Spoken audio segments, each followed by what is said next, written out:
नमस्कार विद्यार्थी मित्रांनो, स्टडी विथ नीरज या माझ्या यूट्यूब चॅनलमध्ये तुमचं स्वागत.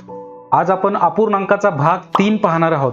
पहिल्या 2 भागामध्ये आपण काय पाहिलं? आपण पहिल्या भागामध्ये अपूर्णांकाची कन्सेप्ट समजून घेतली. अपूर्णांक लिहायचं कशाला, अपूर्णांक कसा लिहायचा, अंश आणि छेदामध्ये काय लिहायचं, आणि दुसऱ्या भागामध्ये आपण अपूर्णांकाचे प्रकार पाहिले, तसेच अपूर्णांक संख्या रेषेवर कसा दाखवायचा हे पाहिलेलं आहे. डिस्क्रिप्शन मध्ये दोन्ही भागाची लिंक मी प्रोव्हाइड करत आहे. ज्यांनी हे 2 भाग पाहिलेले नसतील ते अगोदर ते भाग पाहू शकतात आणि मग तिसऱ्या भागाकडे येऊ शकतात. या तिसऱ्या भागामध्ये आपण आज सममूल्य अपूर्णांकाची कन्सेप्ट पाहणार आहेत. इक्विव्हॅलंट फ्रॅक्शन, त्याला इंग्लिशमध्ये म्हणतात इक्विव्हॅलंट फ्रॅक्शन. सममूल्य अपूर्णांक, अपूर्णांकाची उदाहरणं सोडवण्यासाठी खूप महत्वाचा भाग आहे याची कन्सेप्ट. चला तर मग सुरू करूया. सममूल्य अपूर्णांक. स्क्रीनवर तुम्हाला एक इमेज दिसते बघा. यामध्ये प्रश्न असा विचारलाय, दिलेल्या आकृतीतील रंगवलेले भाग अपूर्णांकाच्या स्वरूपात लिहा. आता हे आपण पहिल्या भागामध्ये शिकलेलो आहे की आकृतीवरून, दिलेल्या आकृतीवरून रंगवलेल्या भागाची अपूर्णांकात किंमत कशी लिहायची हे आपण पहिल्या भागात शिकलेलो आहे. परत एकदा करून बघूयात बघा. या पहिल्या आकृतीमध्ये 2 समान भाग आहेत, त्यापैकी एक भाग म्हणून 1/2. 2 समान भागापैकी हा एक भाग, हा दुसरा भाग. या 2 समान भागापैकी एक भाग रंगवलेला आहे म्हणून 1/2. दुसऱ्या ह्याच्यामध्ये भाग किती आहेत बघा, 1 2 3 4. 4 भागापैकी 2 भाग रंगवलेत म्हणून 2/4. बरोबर. या तिसऱ्या आकृतीमध्ये बघा, टोटल 1 2 3 4 आणि 4 8 भाग रंगवलेले आहेत. एकूण 8 समान भाग आहेत आणि 8 भागापैकी 4 भाग रंगवलेले आहेत म्हणून 4/8 हा अपूर्णांक मिळाला. पुढच्या आकृतीमध्ये एकूण 16 भाग आहेत आणि 16 भागापैकी 8 भाग रंगवलेले आहेत म्हणून 8/16 हा अपूर्णांक मिळाला. लक्षात येते का बघा, काय काय अपूर्णांक मिळाले आपल्याला? 1/2, 2/4, 4/8 आणि 8/16 हे अपूर्णांक आपल्याला मिळाले. या अपूर्णांकाकडे पाहिलं असतं आपल्याला दिसतंय की अपूर्णांक वेगवेगळे आहेत. या अपूर्णांकाकडे पाहिल्यावर काय दिसतंय आपल्याला? अपूर्णांक वेगवेगळे आहेत. पण आकृतीकडे पाहिल्यानंतर काय दिसतंय की रंगवलेला जो भाग आहे तो सगळीकडे समानच भाग रंगवलेला आहे. बघा मी काय म्हणतोय, हे बघा, हे अपूर्णांक जे आहेत हे अपूर्णांक सगळे वेगवेगळे आहेत, पण रंगवलेला जो भाग आहे हा प्रत्येक आकृतीतला हाच भाग रंगवलेला आहे. बघा, प्रत्येक आकृतीतला हाच भाग रंगवलेला आहे. प्रत्येक आकृतीमध्ये, त्या 4ही आकृतीमध्ये सेम भाग रंगवलेला आहे, म्हणजे समान भाग रंगवलेला आहे. याचाच अर्थ काय की या सर्व अपूर्णांकांनी बघा, कोणते कोणते अपूर्णांक? 1/2, 2/4, 4/8 आणि 8/8, 8/16 या 4ही अपूर्णांकांनी दर्शवलेला भाग जो आहे तो समानच आहे. लक्षात येते? म्हणून या अशा अपूर्णांकाला, म्हणजेच या तिन्ही अपूर्णांकाचं मूल्य समान आहे, या तिन्ही अपूर्णांकाची किंमत समान आहे. म्हणून अशा समान मूल्य किंवा किंमत असणाऱ्या अपूर्णांकांना आपण काय म्हणतो? सममूल्य अपूर्णांक म्हणतो. समान मूल्य किंवा किंमत, समान किंमत असणाऱ्या अपूर्णांकाला काय म्हणतात? सममूल्य अपूर्णांक किंवा इक्विव्हॅलंट फ्रॅक्शन. लक्षात येते काय फरक आहे? लक्षात येते काय?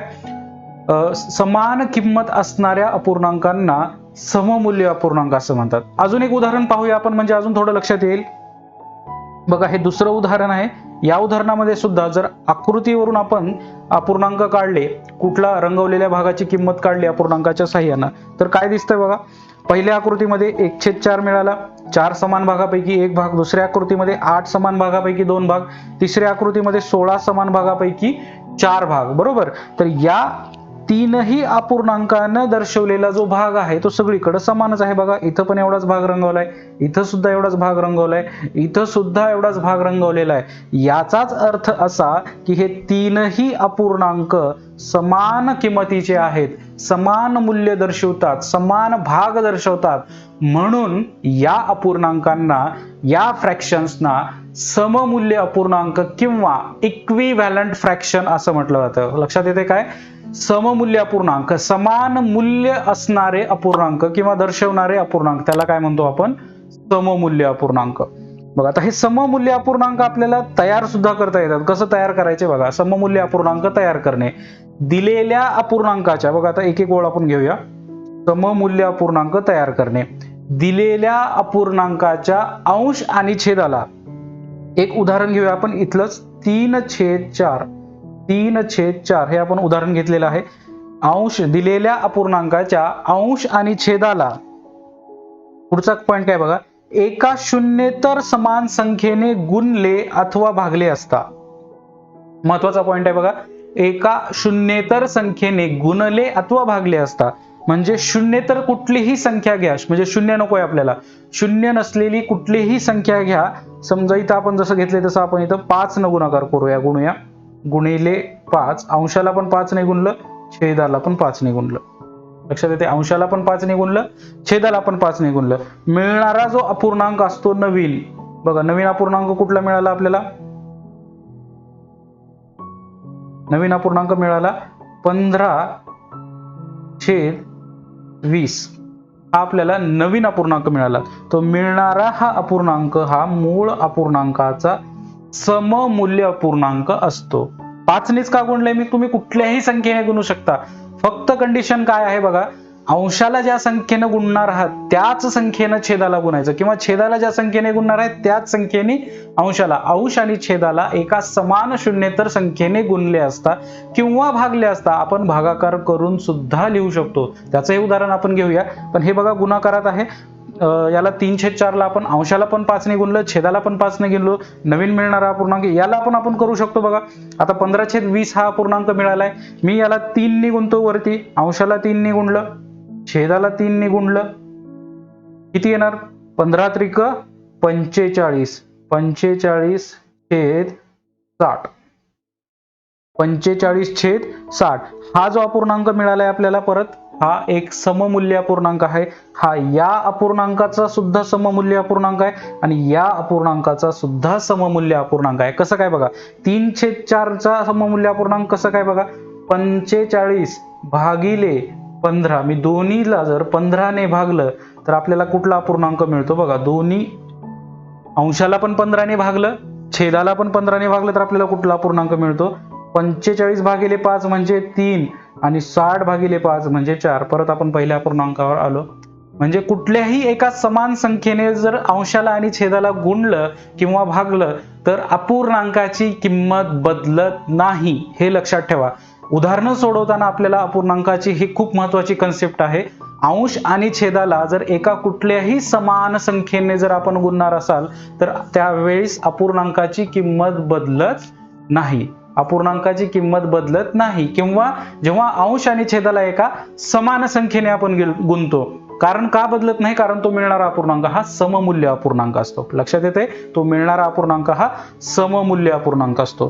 पुढचं उदाहरण बघा, 112/120 हा एक अपूर्णांक आहे. या अपूर्णांकाच्या अंश आणि छेदाला आपण बघा 2 ने भागलोय, दोघांना पण 2 ने भागलोय, अंश आणि छेदाला आपण 2 ने भागलं तर भागाकार किती आला बघा. पहिल्या ह्याच्यामध्ये नवीन अपूर्णांक मिळाला 56/60. 112/2 बरोबर 56 आणि 120/2 बरोबर 60. हा मिळाला नवीन सममूल्य अपूर्णांक. तुम्ही म्हणाल तुम्ही अजून भाग देऊ शकता, 56ला परत 2 ने भागलं आणि 60ला परत 2 ने भागलं. अंशाला ज्या संख्येने भागताय त्याच संख्येनं छेदाला भागायचं. दोन संख्या समानच असल्या पाहिजेत. 56/2 28 आलं, परत 60/2 30 आलं. नवीन सममूल्य अपूर्णांक मिळाला. सममूल्य अपूर्णांक कोणाचा, तर या अपूर्णांकाचा सममूल्य अपूर्णांक. या लक्षात येते 112/120 चा, 56/20 चा सुद्धा तो सममूल्य अपूर्णांक आहे 28/30. आता 28/30 चा परत सममूल्य अपूर्णांक, 28 ला परत 2 ने भागलं 14 आणि 30 ला परत 2 ने भागलं तर 15. हा सुद्धा सममूल्य अपूर्णांक आहे. असे असंख्य सममूल्य अपूर्णांक तुम्ही काढू शकता, कितीही संख्येने गुणू शकता, कुठल्याही संख्येने भागू शकता. अपूर्णांकाची किंमत बदलत नाही. लक्षात येते, अपूर्णांकाची किंमत बदलत नाही. सममूल्य अपूर्णांक घेतल्यानंतर अपूर्णांकाची किंमत तीच असते, म्हणूनच त्याला सममूल्य अपूर्णांक म्हणतात. लक्षात येते. बघा आता पुढचा पॉइंट आहे संक्षिप्त रूप आणि अतिसंक्षिप्त रूप. बघा संक्षिप्त रूप काय म्हणजे सिम्पलेस्ट फॉर्म. फ्रॅक्शनचं सिम्पलेस्ट फॉर्म काय असते बघा, दिलेल्या अपूर्णांकाच्या अंश आणि छेदाला एका समान शून्येतर संख्येने भागले असता जो सममूल्य अपूर्णांक आपल्याला मिळतो त्याला मूळ अपूर्णांकाचे संक्षिप्त रूप म्हणतात. एकदा वाचून घेतो, परत तुम्हाला उदाहरण समजून सांगतो. हे लक्षात आलं, त्याला आपण मूळ अपूर्णांकाचे संक्षिप्त रूप म्हणतात. म्हणजे काय, दिलेल्या अपूर्णांकाच्या अंश आणि छेदाला एका समान संख्येने भागले असता. आता इथं गुणायचं नाही आपल्याला. जर अपूर्णांक संक्षिप्त करणे, याच्यात शब्दातच लक्षात येते की तो अपूर्णांक आपण लहान करत चाललोय. लहान करण्यासाठी आपल्याला काय करावं लागेल, तर भागाकार करावा लागेल. कशाने भागाकार करावा लागेल, तर कुठल्याही शून्येतर संख्येने अंश आणि छेदाला एका समान शून्येतर संख्येने भागले असता जो अपूर्णांकाचं लहान रूप तयार होतं, सममूल्य अपूर्णांक मिळतो. बरोबर आहे. आपण समान संख्येने भागल्यानंतर आपल्याला काय मिळतो, सममूल्य अपूर्णांक मिळतो. जो सममूल्य अपूर्णांक आपल्याला मिळतो त्याला आपण काय म्हणतो, संक्षिप्त रूप म्हणतो. काय म्हणतो, संक्षिप्त रूप. आणि आलेलेच जे संक्षिप्त रूप आहे त्याच्या अंश आणि छेदामध्ये जेव्हा कोणताही सामायिक अवयव नसतो, म्हणजे एखादा तुम्ही अपूर्णांकाचं सममूल्य अपूर्णांक काढलेला आहे भागाकार करून, आणि तेव्हा पुन्हा त्याला सममूल्य अजून अपूर्णांक काढता येत जर नसेल, उदाहरण घेऊन बघूया आपल्याला लक्षात येईल, तर तेव्हा त्या संक्षिप्त रूपाला आपल्याला मूळ अपूर्णांकाचे अतिसंक्षिप्त रूप असं म्हटलं जातं. बघा काय म्हणतात, अतिसंक्षिप्त रूप. उदाहरण पाहूया आपण, त्यावरून तुम्हाला लक्षात येईल. बघा उदाहरण आहे 112/120. याला आपण काय केलं, दोन्ही अंशाला आणि छेदाला भागलं. बरोबर आहे. अंशाला आणि छेदाला दोन्ही भागलं, आपल्याला काय मिळालं, हा सममूल्य अपूर्णांक मिळाला. कोणता, 56/60. बरोबर आहे का. मग हा या अपूर्णांकाचं संक्षिप्त रूप आहे. सममूल्य अपूर्णांक आहे पण ते संक्षिप्त रूप आहे. परत अजून याला आपण लहान करू शकतो. दोन्ही भागल्यानंतर 28/30. हे सुद्धा 112/120 च संक्षिप्त रूप आहे. परंतु जेव्हा आपण याला अजून दोन्ही भागलं, भागिले 2, याला पण 30 ला 2 ने भागलं, तर मिळणारा जो अपूर्णांक आहे 14/15. आता या अपूर्णांकाला अजून आपण लहान करू शकत नाही, किंवा अजून कोणत्याही समान संख्येनं 14 आणि 15 ला आपण भागू शकत नाही. 14 आणि 15 ला कोणत्याही समान संख्येनं आपण भागू शकत नाही. त्यामुळं 14/15 हे या अपूर्णांकाचं अतिसंक्षिप्त रूप आहे. अतिसंक्षिप्त शब्दावरून लक्षात ठेवा. संक्षिप्त रूप म्हणजे लहान करणे, लहान करणे, लहान करणे. असं शेवटचा जो लहान अपूर्णांक आपल्याला मिळतो तो किती असतो, तो असतो अतिसंक्षिप्त रूप असतो. ते सिम्पलेस्ट फॉर्म ऑफ फ्रॅक्शन असं त्याला म्हटलं जातं. इथं सममूल्य अपूर्णांकामध्ये आपण पाहूया. बघा 8/16. 8/16 ला आपण लहान करत गेलो तर आपल्याला किती मिळेल, 8 × 8, 8 2 16. यापेक्षा लहान होतंय का, नाही होत. 4 × 4, 4 2 8. यापेक्षा लहान होतंय का, नाही होत. 2 × 2, 2 2 4. सगळ्यांचं अतिसंक्षिप्त रूप काय मिळालं, 1/2. आणि अतिसंक्षिप्त रूप हीच त्या अपूर्णांकाची किंमत असते. लक्षात येते का. बघा अतिसंक्षिप्त रूप हेच त्या अपूर्णांकाची मूळ किंमत असते. आपल्याला जी किंमत ठरवायची आहे सममूल्य अपूर्णांकामध्ये, ती किंमत अशी ठरवली जाते, अंश आणि छेदाला एका समान संख्येनं भागत जायचं, आणि जेव्हा जे अतिसंक्षिप्त रूप आपल्याला मिळतं ते अतिसंक्षिप्त रूप हे त्या मूळ अपूर्णांकाची किंमत असते. त्याला काय म्हणतो आपण, सिम्पलेस्ट फॉर्म ऑफ फ्रॅक्शन. काय कसं करायचं सिम्पलेस्ट फॉर्म, आपल्याला की अंश आणि छेदाला एका समान संख्येनं भागायचं. समान संख्येनं भागल्यानंतर मिळणारा जो अपूर्णांक किंवा नवीन फ्रॅक्शन जो असतो तो कसा असतो, तो सममूल्य इक्विव्हॅलंट असतो. बरोबर आहे. त्याची किंमत समान होते. आपण किती नाही समान संख्येनं गुणलो किंवा भागलं तर त्याची किंमत बदलणार आहे का, किंमत बदलणार नाही. बरोबर आहे. अपूर्णांकाचं रूप बदलेल. 1/2 चं 2/4, 2/4 चं परत 4/8 होईल, पण अपूर्णांकाचं रूप बदललं, संख्या बदलल्या तरी किंमत बदलणार आहे का, किंमत बदलणार नाही. म्हणून सममूल्य अपूर्णांक हा अपूर्णांकाचे क्वेश्चन सोडवताना खूप महत्वाचा आहे. हे सर्वांना समजलं पाहिजे की अपूर्णांकाच्या संख्या जरी बदलत असतील एखाद्या संख्येनं गुणल्यामुळं किंवा भागल्यामुळं, तरी अपूर्णांकाची किंमत बदलत नसते. लक्षात येते का. हेच महत्वाचं आहे या चॅप्टरमध्ये, या भागामध्ये आपल्याला शिकायचंय की अपूर्णांकाच्या संख्या जरी बदलत असल्या तरी अपूर्णांकाची किंमत बदलत नाही. अपूर्णांकाची किंमत तीच असते, कारण ते इक्विव्हॅलंट असतात. कारण ते आपण आकृतीवरून सुद्धा पाहिलेलं आहे की त्यांनी समान भाग दर्शवला होता, म्हणून त्यांना आपण काय म्हणतो, इक्विव्हॅलंट फ्रॅक्शन. पुढचा भाग आपण पाहूया. बघा समच्छेद अपूर्णांक. आता आपण छेदाधिक अपूर्णांक, अंशाधिक अपूर्णांक हे पाहिलेले आहेत. छेदाधिक म्हणजे काय, प्रॉपर फ्रॅक्शन ज्यांचा छेद मोठा असतो आणि किंमत 1 पेक्षा त्यांची कमीच असते नेहमी, हे पण आपण पाहिलेलं आहे. आणि अंशाधिक अपूर्णांक म्हणजे ज्यांचा अंश मोठा असतो, त्याचं रूपांतर आपल्याला मिक्स फ्रॅक्शन मध्ये करता येतं, म्हणजे पूर्णांकयुक्त अपूर्णांकात करता येतं. ज्यांना हे लक्षात येत नसेल त्यांनी दुसरा भाग बघून घ्या, लिंक डिस्क्रिप्शन मध्ये आहे. आता समछेद अपूर्णांक, आता नावामध्येच आहे, याला लाईक फ्रॅक्शन्स म्हणतात. लाईक फ्रॅक्शन म्हणजे समछेद अपूर्णांक.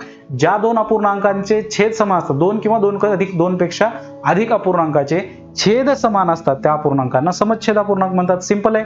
ज्या अपूर्णांकांचे छेद समान असतात, कुठलेही दोन अपूर्णांक बघा, त्याच्यामध्ये एक अंश असणार आहे, एक छेद असणार आहे, तर दोन्हीचे छेद बघायचे, दोन्हीचे छेद सारखे असतील तर त्याला काय म्हणायचं, समछेद अपूर्णांक म्हणजेच लाईक फ्रॅक्शन्स. लक्षात येते. उदाहरण आहे आपल्या समोर बघा, 14/15 आणि 25/15, 3/2, 7/2, 48/7, 39/7. हे काय झाले, समछेद अपूर्णांक, समान छेद असणारे अपूर्णांक. असंच आहे बघा, भिन्न छेद असणारे अपूर्णांक, समान छेद, भिन्न छेद. लक्षात येते का बघा, समान छेद, भिन्न छेद. छेद अपूर्णांकामध्ये महत्वाचं आहे. हे का महत्वाचं आहे आपल्याला, हे बेरीज वजाबाकीचे उदाहरणं सोडवताना लक्षात येईल. पण आता हे समान छेद म्हणजे छेद समान असलेले, भिन्न छेद म्हणजे छेद भिन्न असलेले अपूर्णांक. लक्षात येते. आता भिन्न छेद अपूर्णांकाचं आपल्याला समान छेद अपूर्णांकामध्ये रूपांतर कसं करायचं बघा. आता हा आला तुमचा कॅल्क्युलेशनचा भाग सुरू होतो इथनं. भिन्न छेद अपूर्णांकाचं समान छेद अपूर्णांकात रूपांतर आपल्याला करायचं आहे. कशासाठी करायचं आहे, हे आपल्याला उदाहरणं सोडवण्यासाठी करायचं आहे. ही क्रिया खूप महत्वाची क्रिया आहे कॅल्क्युलेशनच्या दृष्टीनं. बघा, आता भिन्न छेद अपूर्णांकाचे समछेद अपूर्णांकात रूपांतर करणे. समछेद अपूर्णांकात रूपांतर करताना पहिल्या अपूर्णांकाच्या अंश आणि छेदाला दुसऱ्या अपूर्णांकाच्या छेदाने गुणावे आणि दुसऱ्या अपूर्णांकाच्या अंश आणि छेदाला पहिल्या अपूर्णांकाच्या छेदाने गुणायचे. बेसिकली आपल्याला काय करायचंय बघा. आता ही शब्दातली मांडणी थोडीशी जर अवघड वाटत असेल तर मी तुम्हाला थोडक्यात एक उदाहरण घेऊन समजावून सांगतो. समजतंय का बघा. इकडे उदाहरण घेऊन बघूया आपण. 14/5, 14/5 आणि 22/3 हे दोन अपूर्णांक आहेत. या दोन अपूर्णांकाचा आपल्याला छेद समान करायचा असेल तर पहिली क्रिया असते आपल्याला दोन्ही छेदांचा एकमेकांशी गुणाकार करायचा. बघा कसं करायचं. आपण 5 ला 3 ने गुणणार, म्हणजे या 5 ला 3 ने गुणलं आणि 3 ला 5 ने गुणलं. बस छेद समान झाले का नाही बघा. 5×15, 5×15 छेद समान झाले, बरोबर. पण असं आपल्याला अंशाला किंवा छेदाला दोघांपैकी एकाला कुठल्याही संख्येनं गुणता येणार नाही. मग अपूर्णांकाची किंमत बदलून जाते, बरोबर आहे का. आपल्याला अपूर्णांकाची किंमत बदलता येईल का, नाही बदलता येईल. आपण सममूल्य अपूर्णांक घेऊ शकतो, बरोबर आहे का. सममूल्य अपूर्णांक घेऊ शकतो. मी तुम्हाला मागे उदाहरण समजावून सांगताना एकदा म्हटलं होतं की आपल्याला अपूर्णांकाचं स्वरूप बदलायचं आहे पण त्याची किंमत नाही बदलायचंय. तुम्हाला 14/5 रूपांतर दुसऱ्या अपूर्णांकात करता येईल पण त्याची किंमत बदलता कामा नये. म्हणून तुम्ही जर एखाद्या संख्येने छेदाला गुणणार असाल तर तुम्हाला अंशाला सुद्धा त्याच संख्येने गुणावं लागेल, तरच त्या अपूर्णांकाची किंमत सेम राहील, म्हणजेच इक्विव्हॅलंट अपूर्णांक राहील. या अपूर्णांकामध्ये पहिल्या बघा, आपण 5 ला आपण छेदाला 3 ने गुणले म्हणून आपल्याला अंशाला सुद्धा 3 ने गुणावं लागेल. लक्षात येते. आणि पुढं या उदाहरणामध्ये आपण 3 ला म्हणजे छेदाला 5 ने गुणले तर अंशाला सुद्धा 5 ने गुणावं लागेल. आता गुणाकार करून घ्या. गुणाकार केल्यानंतर काय मिळेल आपल्याला, 14×42/15 आणि इथं काय मिळेल, 110/15. तर अशा प्रकारे आपल्याला हे दोन नवीन अपूर्णांक मिळाले ज्यांचा छेद समान आहे. आता बघा, अगोदरचा अपूर्णांक आपण तुलना करूया. अगोदरचे अपूर्णांक काय होते आपले, 14/5 आणि आपल्याला नवीन कुठला मिळाला याच्या जागी 42/15, बरोबर. आणि इकडे कुठला होता आपला 22/3 तर त्याला इक्विव्हॅलंट कुठला मिळाला, 110/15, बरोबर आहे का. हे दोन नवीन. आता तुम्ही चेक करून बघा की हे सममूल्य आहेत का, इक्विव्हॅलंट आहेत का. बघा, या 5 ला आपण 3 ने गुणलं, आपल्याला मिळालं 5×15. या 14 ला आपण 3 ने गुणलं, 14×42, बरोबर आहे. सममूल्य अपूर्णांक आहे. किंमत बदलली आहे का यांची, नाही. यांची किंमत किती आहे, किंमत 14/5 आहे दोन्ही अपूर्णांकाची, बरोबर. आता हा या अपूर्णांकामध्ये बघा, या 3 ला आपण 5 ने गुणलं, 15 आलं. 22 ला 3 ने गुणलं, 22 ला 5 ने गुणलं, 110 आलं. म्हणजे अंश आणि छेदाला एका समान संख्येने गुणून आपण जे अपूर्णांक मिळवले ते इथं आपल्याला अपूर्णांक मिळाले. हेच आपल्याला इथं भिन्न छेद अपूर्णांकाचं समछेद अपूर्णांकात रूपांतर करताना करायचं आहे. हेच इथं केलेलं आहे. आपल्याला अशा प्रकारे इथं हे दोन अपूर्णांक मिळाले. सेम अजून एक उदाहरण बघा, 7/2 आणि 13/7 हे दोन अपूर्णांक आहे. आता पहिली क्रिया काय आपली मग, की दोन्ही छेदांचा गुणाकार करायचा. छेदांचा गुणाकार म्हणजे या छेदाला या छेदाने गुणायचं, या छेदाला या छेदाने गुणायचं. म्हणजे बघा, 2 ला आपण 7 ने गुणलं आणि इकडच्या 7 ला 2 ने गुणलं. पण पण फक्त छेदाला गुणून चालणार आहे का? नाही. म्हणून अंशाला सुद्धा त्याच संख्येने गुणावं लागेल. म्हणून इथं छेदाला आपण 7 ने गुणलं तर अंशाला पण 7 ने गुणलं, इथं छेदाला आपण 2 ने गुणलं तर अंशाला सुद्धा 2 ने गुणणं. आल्यानंतर गुणाकार केला, मिळणारे नवीन अपूर्णांक होते 49/14 आणि 26/14. हे झाले समच्छेद अपूर्णांक. म्हणजे आपण आता काय करतोय, भिन्नछेद अपूर्णांकाचं समच्छेद अपूर्णांकात रूपांतर करतोय. कशाच्या साहाय्यानं? इक्विव्हॅलंट फ्रॅक्शनच्या साहाय्यानं. कशाच्या साहाय्यानं? सममूल्य अपूर्णांकाचा वापर करून करतो. लक्षात येते? आता ही कन्सेप्ट आपण पाहिलेली आहे अपूर्णांकाचे संख्या रेषेवर दाखवताना आपण, की समान अंश आणि समान छेद असणारे अपूर्णांक.